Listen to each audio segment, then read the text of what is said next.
आप सुन रहे हैं अनुराग कुमार जीनियस की लिखी किताब आई लव हेट स्टोरी, मेरे यानी कृतिका के साथ, only on book audio. Auto 1-2 मंजिला इमारत के पास पहुंचकर रुकी। बिल्डिंग देखने में न ज़्यादा पुरानी थी और ना ही ज़्यादा नई, अच्छी खासी हालत में थी। ऊपर के पोर्शन में किराएदारों के कमरे थे। नीचे ग्राउंड फ्लोर पर मकान मालिक अपनी फैमिली के साथ रहता था। डॉक्टर के दोनों बेटे दिल्ली में पढ़ते थे। घर पर मियाँ बीवी ही रहते थे और साथ ही 16 वर्षीय बेटी साथ रहती थी। वैसे उनके यहाँ अक्सर होने वाली उठापटक की वजह से किराएदार कम ही टिकते थे। मियाँ बीवी के झगड़ों के अलावा बीवी के सख्त नियमों की वजह से वहाँ पर कोई टिकना नहीं चाहता था। किराया फिक्स टाइम पर मिलना चाहिए। देरी हो गई तो कमरा खाली करो, भले ही रात हो जाए। 100 बातें सुनो, वो ब्याज में। कोई बाहरी मिलने नहीं आना चाहिए। खुद किराएदार भी ज़्यादा घर में आवाजाही ना करे। कमरे में ऊंची आवाज़ में बात ना करे। शोरगुल बिल्कुल नहीं होना चाहिए। लाइट कम जले, पानी कम खर्च हो। ये सारे नियम पहले ही बता दिए जाते थे। ज़्यादातर वहाँ से फूट लेने में ही सब भलाई समझते थे। ऑटो वाला उतरा, वे भी उतरे। दोनों ने एक सरसरी नज़र चारों तरफ डाली।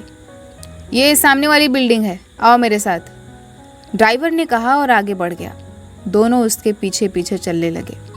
पर अभी वे बिल्डिंग के गेट के नज़दीक पहुंचे ही थे कि भड़ाक, दरवाज़ा बड़ी तेज़ी से खुला और भीतर से एक आदमी हवा में उछलता हुआ बाहर आगे चल रहे ऑटो वाले के जिस्म से टकराया।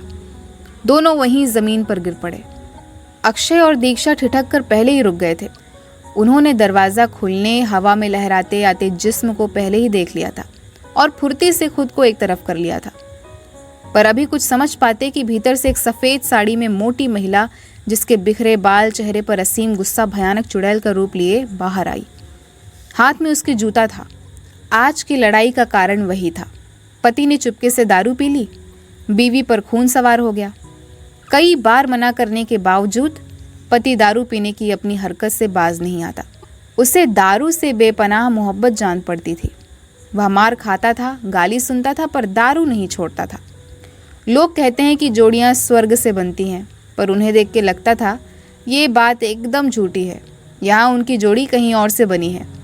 विकराल रूप धारण किए वो सफ़ेद चुड़ैल भयंकर गर्जना करती हुई, किसी की परवाह ना करते हुए ज़मीन पर पड़े पति के ऊपर जूतों से वार करने लगी।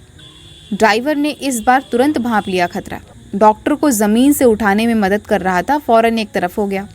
जूता डॉक्टर के मुंह पर लगा। निशाना एकदम परफेक्ट था। ओलंपिक में भाग लेती तो निश्चित तौर पर गोल्ड मेडल तो हासिल ही कर लेती वो गोरी चुड़ैल। पर वह इतने भर से शांत भी होने वाली नहीं थी। गालियां बकते हुए पति पर पिल पड़ी, उस पर घूंसे बरसाने लगी। अब बस भी कीजिए, ऑटो वाले ने बड़ी हिम्मत से कहा, लेकिन गोरी चुड़ैल ने पलटकर उसे खा जाने वाली नज़रों से देखा तो वह घबरा कर 2 कदम पीछे हो गया और बोला, मैं किराएदार लाया हूँ। जादू जैसा असर हुआ। चुड़ैल सभ्य महिला बनने लगी। पति को छोड़ दिया, उठी, पलटकर घर के दरवाजे की ओर बढ़ते हुए खुद को शांत दिखाने का भरसक प्रयास करते हुए बोली, अंदर आओ। बाप रे, ये तो बड़ी डेंजर है, दीक्षा अवाक स्वर में बोली। अक्षय को तो जवाब भी नहीं आया। बोलो, मैंने क्या गलत कहा था? ड्राइवर बोला। दोनों की गर्दन ना में हिले। एकाएक अक्षय का ध्यान जमीन पर धूल चाट रहे पति की तरफ गया। उसने आगे बढ़कर उसे उठाया। कमाल था, इतनी मार खाने के बाद भी पति मुस्कुरा रहा था। तुम्हें क्या लगता है, पंडित ने मेरी और उस चुड़ैल की शादी से पहले कुंडली ठीक से देखी थी? पति लड़खड़ाती स्वर में बोला, साले ने ज़रूर रिश्वत खाकर कुंडली मिलाई होगी। कहता था हम दोनों के सब गुण मिलते हैं। बढ़िया रहा पहले ही मर गया कमीना। मैं तो उसे छोड़ने वाला नहीं था, गोली से मार देता, साला हरामी। पति बेहद गुस्से में जान पड़ा। ऑटो वाला दरवाजे की ओर बढ़ गया। दीक्षा और अक्षय भी डॉक्टर को छोड़ उसके पीछे लपके। मोहल्ले वाले भी उनकी लड़ाई से तंग आ गए थे, मालूम जान पड़ता था। तभी तो इतना कुछ हो गया, लेकिन कोई नज़र नहीं आया। बस कुछ दूरी पर पान की गुमटी में बैठा दुकानदार सब देख रहा था। ऑटो वाले के साथ दोनों अंदर प्रविष्ट हुए। तीनों सहमे सहमे से लग रहे थे। लग रहा था जैसे किसी शेर के मान में आ गए हों। चुड़ैल बीच के आंगन में कुर्सी पर विराजमान हो गई। तीनों उसके सामने हाथ बांधे खड़े रहे। लगा वे मर्डर केस के सुनवाई के लिए कोर्ट के जज के सामने खड़े हैं और जज उन्हें फांसी सुनाने वाला है। गोरी चुड़ैल ने उन्हें ऊपर से नीचे तक घूरा। कहाँ से आए हैं? चुड़ैल ने पूछा। पूछने का अंदाज ऐसा था जैसे उन दोनों को ट्रेन में बिना टिकट के पकड़ा गया हो। दोनों चुप रहे। गूंगे हैं क्या? महिला ने ऑटो वाले की तरफ तिरछी नजर से देखा। कौन? तेरे रिश्तेदार। रिश्तेदार? वह हड़बड़ा गया। अबे ये दोनों जिन्हें तू लेके आया है। महिला गरजी। सब सहम गए। ये नहीं तो नहीं। महिला ने उन दोनों की तरफ देखा। कहाँ से आए हो? जी। ये कहाँ पड़ता है? क्या? जी। मैंने तो आज तक इस जी जगह के बारे में नहीं सुना। जी मैं हम जीनतपुर से आए हैं। कानपुर क्यों आए हो? घूमने। घूमने? यहाँ कानपुर में? यहाँ क्या देखोगे? टूटी हुई सड़कें, हर जगह जमा गंदगी के ढेर, उनमें लौटते सुअर, बहते गंदे नाले जिनमें भिनभिनाती हुई मच्छर, या फिर बिगड़ी ट्रैफिक व्यवस्था जहाँ ट्रैफिक का कोई रूल ही नहीं फॉलो किया जाता। कोई हरी लाल पीली बत्ती नहीं है भी तो काम नहीं करती। आए दिन घंटों जाम रहता है। भारत का नंबर 1 प्रदूषित शहर।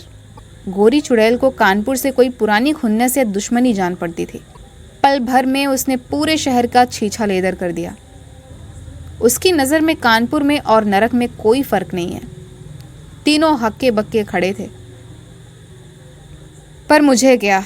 वह गहरी सांस भरकर छोड़ती हुए बोली। जिसे देखना है देखो। कुछ क्षण वहाँ पर सन्नाटा पसरा रहा। चलो निकालो, महिला बोली। क्या?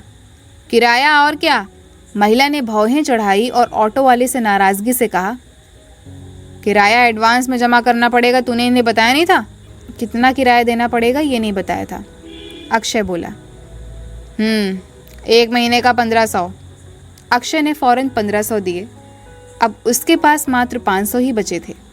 हिल स्टेशन पर अपनी कीमती घड़ी जो उसे किसी ने गिफ्ट की थी उसे बेचकर हासिल किए थे। महिला ने रुपए 2-3 बार गिने। तभी उसकी बेटी सज धज कर उसके पास आई। मेरी दोस्त के बर्थडे पार्टी में जाना है, मुझे 5000 चाहिए। बेटी ने माँ के पास फरमाइश की। माँ के हाथ से सारे रुपए लेकर अपने हैंडबैग में रख लिए। जितने के लिए हैं उतने से ही काम चलाओ, महिला ने सामान्य स्वर में कहा। बेटी पैर पटकते हुए बाहर निकल गई। अक्षय दीक्षा को लग रहा था कि बेटी की हरकत पर माँ उस पर झपट पड़ेगी, सारे दांत तोड़ देगी, पर वैसा कुछ नहीं हुआ। शायद माँ की लड़की बेटी थी। आओ तुम्हें तुम्हारा कमरा दिखा दूं। महिला उठी और सीढ़ियाँ चढ़ने लगी। अक्षय दीक्षा उसके पीछे हो लिए। एकाएक वह ठिठकी और पलटी। ये भी तुम्हारे साथ रहेगा? ऑटो वाले को सीढ़ियाँ चढ़ते हुए देख महिला ने अक्षय से पूछा। नहीं। महिला ने ऑटो वाले को घूरा। ऑटो वाले ने जोर से थूक गटका और बोला, वो मेरा किराया। ऐसा लगा जैसे किराया ना मांग रहा हो बल्कि उधार मांग रहा है। अक्षय ने जेब से फौरन 20 रुपए निकाले और ड्राइवर को थमा दिया। ईश्वर आपका भला करे, ड्राइवर बोला और वहां से निकल गया। किसी को समझ नहीं आया कि ड्राइवर ने ऐसा क्यों बोला। फिर सब ऊपर के फ्लोर पर पहुंचे। महिला ने 2 कमरा दिखाया जो ठीक ठाक ही था। वहां 2 कमरों में कुछ किराएदार पहले से ही मौजूद थे। कुछ हिदायतें देकर महिला नीचे चली गई। ओ माय गॉड, कितनी खतरनाक औरत है। महिला के जाते ही कमरे में अक्षय ने पलंग पर बैठते हुए कहा, अच्छा है हमें यहाँ पर सिर्फ 2 महीने काटने हैं। कहीं साल भर काटना पड़ता तो मैं तो पागल ही हो जाता। दीक्षा केवल मुस्कुराई। कुछ देर सुस्ताने के बाद दोनों ने बारी बारी से स्नान किया, कपड़े बदले। फिर अक्षय कुछ खाने के लिए बाहर चला गया। लगभग 20 मिनट बाद वह वापस लौटा। तुम्हारे पास जो पैसे थे वो सब खत्म हो गए होंगे, दीक्षा ने चिंतित स्वर में पूछा। अब आगे कैसे चलेगा? डोंट वरी, अक्षय मुस्कुराने की भरसक चेष्टा करते हुए बोला। कानपुर बड़ा शहर है जहाँ जॉब्स की कोई कमी नहीं है। मैं अभी जाकर देखता हूँ, कहीं ना कहीं तो कोई बात बन ही जाएगी। खाना खाकर वह जॉब खोजने के लिए चला गया।